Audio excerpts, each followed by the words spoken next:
Well, Micky, 7 home wins on the bounce, 1 defeat now in the last 10 in the league, and a big game against Wrexham, who are just a point off you. Is there a big sense of anticipation at the training ground this week?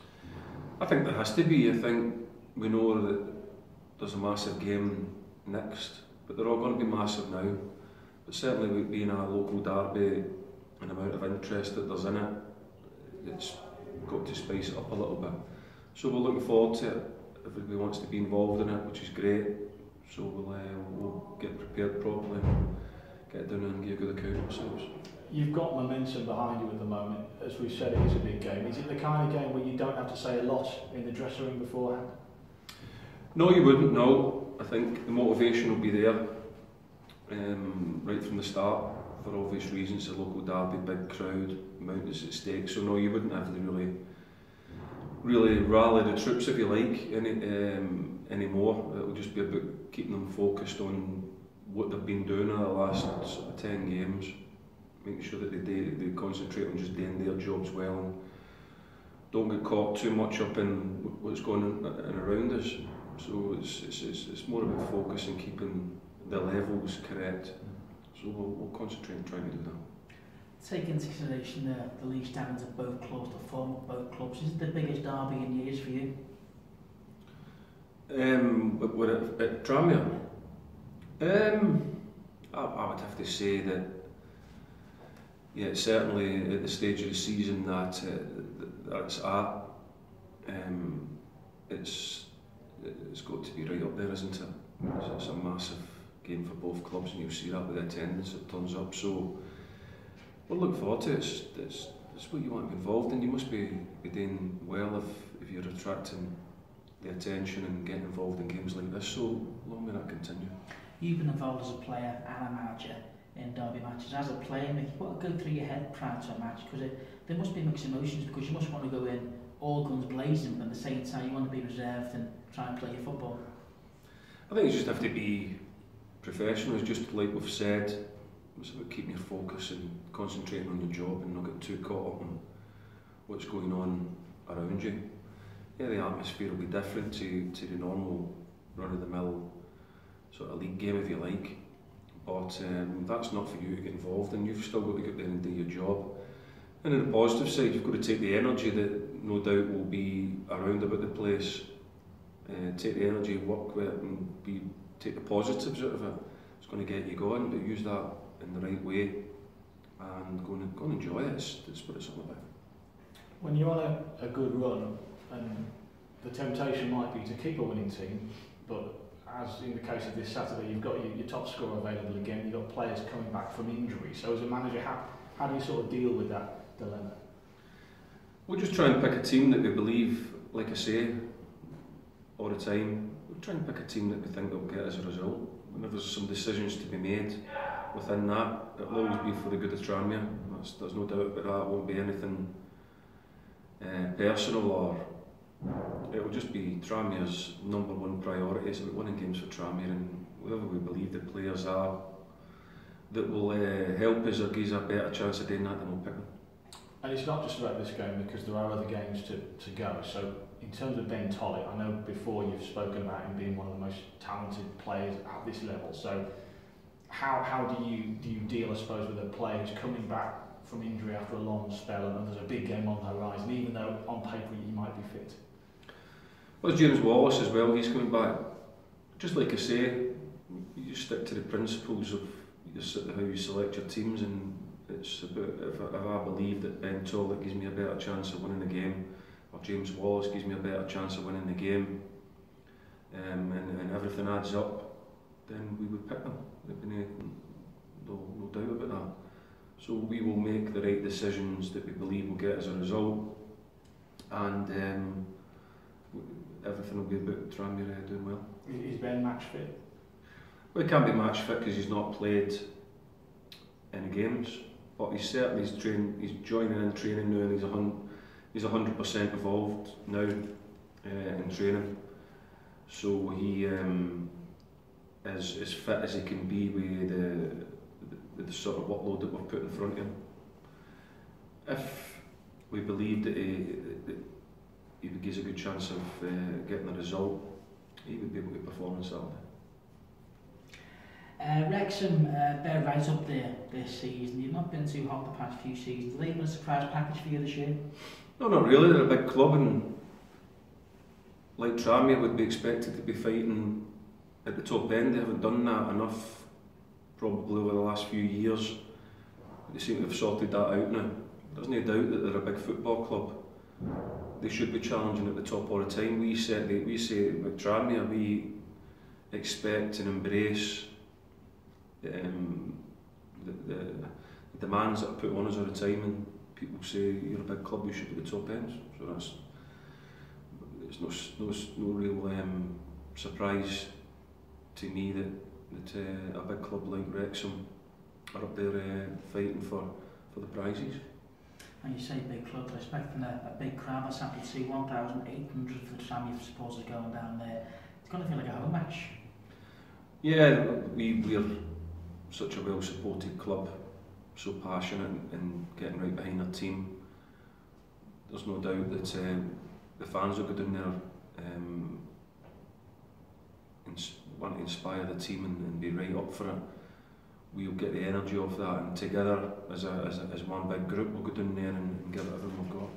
It must be the team's resilience that impresses you at the moment, is it, in terms of how you bounced back from the failed results, and also how you saw the game out last week, the game management? Yeah, I think we have to really be careful about how we're talking about, like, bouncing back and things like that. And that's not me trying to be smart or anything. We don't really get too carried away with winning or losing. We have a way that we believe gives us a good chance of winning games of football. If we win a game of football, we move on very quickly and start the work that we always do. We don't adjust or adapt much to winning or losing. We just come in and do what we believe gives us a good chance of winning games. So there wouldn't really be any massive drama of how we would like you say, get over a defeat like the one at Fylde. We wouldn't get too caught up in that. We'd obviously be disappointed and look at things that we thought that we never did well.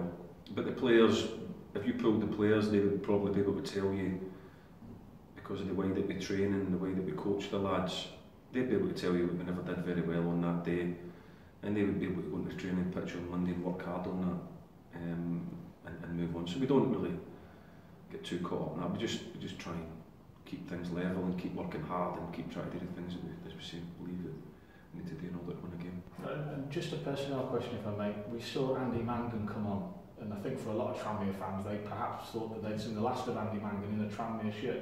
I just wondered, did you think that, and what's his future? No, I didn't think I'd seen the last of him. He hasn't been here for a month, has he? He hasn't been with us. But there's a lot of lads out on loan. But when they come back, like everybody else, just like we say, and I don't want to think that I'm ducking your question, but I want to speak about the whole thing as a whole.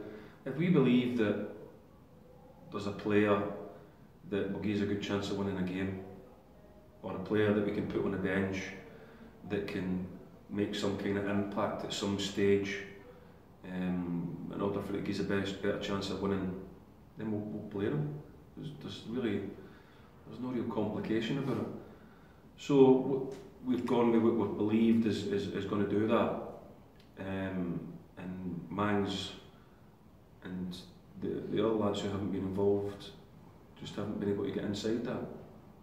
And Saturday we again looked at what we had available to us and picked a group that we thought would get Tranmere a result.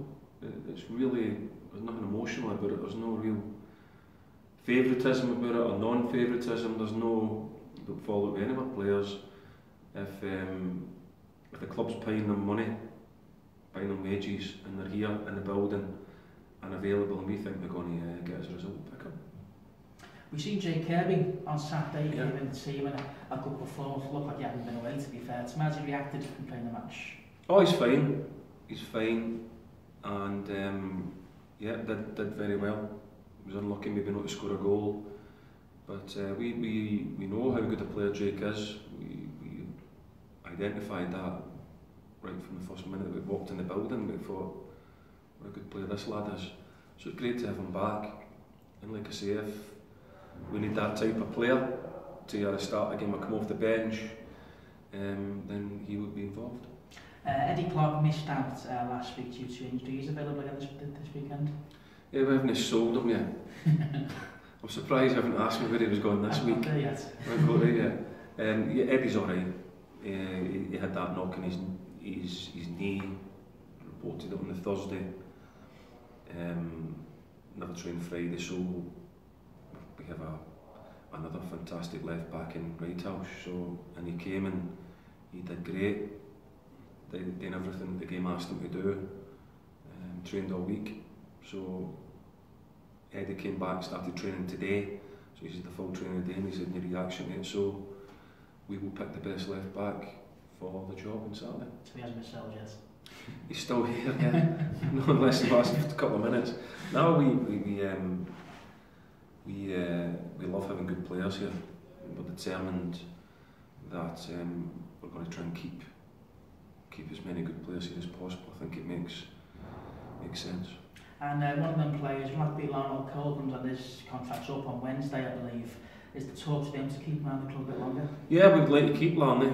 He's injured at the minute. He's got a bit of a hamstring problem, so he's going to be out maybe another week or two. But we'd like to keep Larney. We love the qualities that he brings to the group when he plays. He's different to what we have. It's great to be able to have that type of player in the building if you believe that you need it. And he's a good guy. So yeah, we will try and do something to keep Larney.